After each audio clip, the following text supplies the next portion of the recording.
Bom, então vamos lá. E continuando aí no nosso mundo dos escritórios, né? Hoje nós iremos tratar de um assunto muito importante, que é conhecer um pouquinho sobre o mundo do analista do departamento de pessoal, o DP, né? O famoso departamento de pessoal. Lembrando que o departamento de pessoal é aquele setor da empresa que cuida de todas as informações relacionadas ao funcionário, a contratação, né? A folha de pagamento. Então nós vamos falar hoje um pouquinho sobre o que é a contratação de um funcionário. Então, toda contratação de um funcionário, ela passa, sempre passa, pela questão da entrevista, né? Então, a empresa ela faz aquela solicitação, ela convoca várias pessoas, naquela convocação ela vai analisar os pontos fortes de cada um, o ponto fraco de cada um, verificar quem se enquadra mais para aquela função que está sendo, né, organizada para aquela pessoa, e de repente, dentro de uma decisão coletiva ou às vezes individual de um psicólogo, uma pessoa do RH ou um chefe de setor, aquela pessoa é contratada. A partir do momento que ela é contratada, então ela começa a respeitar e a empresa também começa a passar a respeitar as leis, né, da CLT. O que é CLT?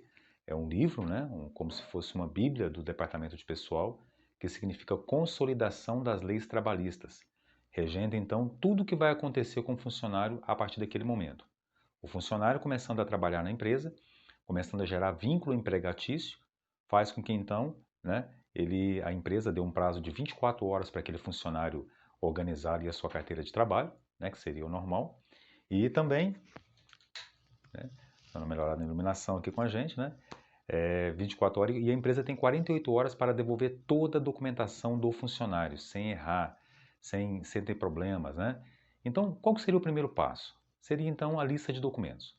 Como a empresa deu 24 horas de prazo para o funcionário organizar a documentação, ela passa uma lista para o funcionário, é bom ela fazer em duas vias, né? Colocando a data naquela lista também. E nessa lista, nessa via, no caso, que documentos que vai pedir? Vai pedir a xerox dos documentos pessoais, que é RG, CPF, título de eleitor, reservista no caso do homem. Vai pedir também a xerox, né, de um comprovante de endereço atual dentro dos últimos 3 meses. Pedir também, né, para o funcionário ali a sua carteira de trabalho, né, normalmente, ou ela pode ser física, aquela azulzinha que a gente conhece, ou a digital, né, que seria então aquela já que é mais moderna, quase pela internet.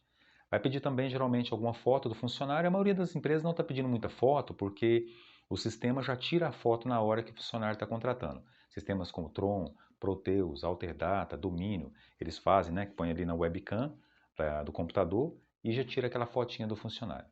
Mas uma vez então que o funcionário já levou toda a documentação, começamos a preencher os documentos necessários para a contratação. O primeiro documento que nós chamamos então necessário é o chamado o quê? Livro de registros. Esse livro de registro vai acompanhar o funcionário aonde ele estiver, vai constar várias informações como o nome da empresa que está contratando, né, o nome do funcionário, a questão da numeração da documentação dele, vai colocar também a função que ele vai exercer nesse livro, vai colocar o salário que ele vai ganhar, os horários que ele vai trabalhar, incluindo colocando o horário de intervalo de almoço também, tá? Colocar nome de dependentes, né, o endereço, como eu falei, atualizado. E aí, então, vai se assinar ao final, né, ali naquelas informações, a data de admissão do funcionário. Então, a partir daquele momento que preenche o livro, ele passa a ser admitido na empresa como um funcionário. O segundo passo é preencher o quê? O contrato de experiência. O contrato de experiência é um termo que permite tanto o empresário, que é o caso da empresa, e o funcionário, ambos, na verdade, se conhecerem por um período de até 90 dias. E nesse período a empresa vai testar as habilidades do funcionário, o funcionário vai verificar também, né, a seriedade da empresa. Existe um detalhe interessante que muitas das vezes o funcionário ele pensa que só ele que vai ser avaliado. Não, ele também tem que avaliar a empresa. Se a pessoa é um profissional verdadeiro, ele tem que ter isso em mente, né? Então vai avaliar aquela empresa também. Faz o contrato de experiência, lembrando que o contrato de experiência, se ele for de menos de 90 dias, ele pode ser prorrogado somente mais uma vez.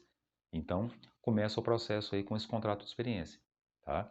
Então, assina-se ali em duas vias, a empresa assina, o funcionário assina. Um terceiro passo é preencher a carteira de trabalho. Lá onde existe os livros de registro, ou seja, registro de empregados, vamos colocar também ali as informações da empresa, informação do funcionário, função, salário, a data de admissão do funcionário. Depois nós vamos preencher o cartão de pontos desse funcionário para que ele possa registrar o ponto naquela empresa. E tudo isso após ele ter feito um exame chamado exame admissional.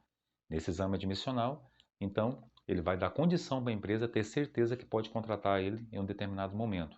E é bom a pessoa ter essa clareza, né? Então, lembrando mais uma vez, faz a lista de documentos do funcionário, né? Ali preenchemos o livro de registro, contrato de experiência, carteira de trabalho, cartão de pontos. É bom organizar uma pastinha também para o funcionário, para que todas as coisas dele fiquem somente naquele local, naquela pasta. Aí fica uma coisa bacana da empresa poder controlar. Então fica aí a dica, né, de hoje, que seria então como o funcionário é contratado, que documentos que ele tem que, né? E lembrando mais uma vez que a empresa tem que respeitar o período de 48 horas para devolver a carteira de trabalho ou concretizar a contratação do funcionário. Fica à mercê de multas, né, do próprio Ministério do Trabalho, caso isso não aconteça. Um abraço para você, seu amigo aqui, Oliveira do RH, e até o próximo vídeo aí. Vamos continuar com o nosso mundo, nessa viagem no mundo dos escritórios. Hoje falamos um pouquinho sobre o analista de departamento de pessoal, uma primeira parte. Vamos continuar falando sobre ele por um tempo, né? Depois a gente vai passar para outras áreas aí. É isso aí.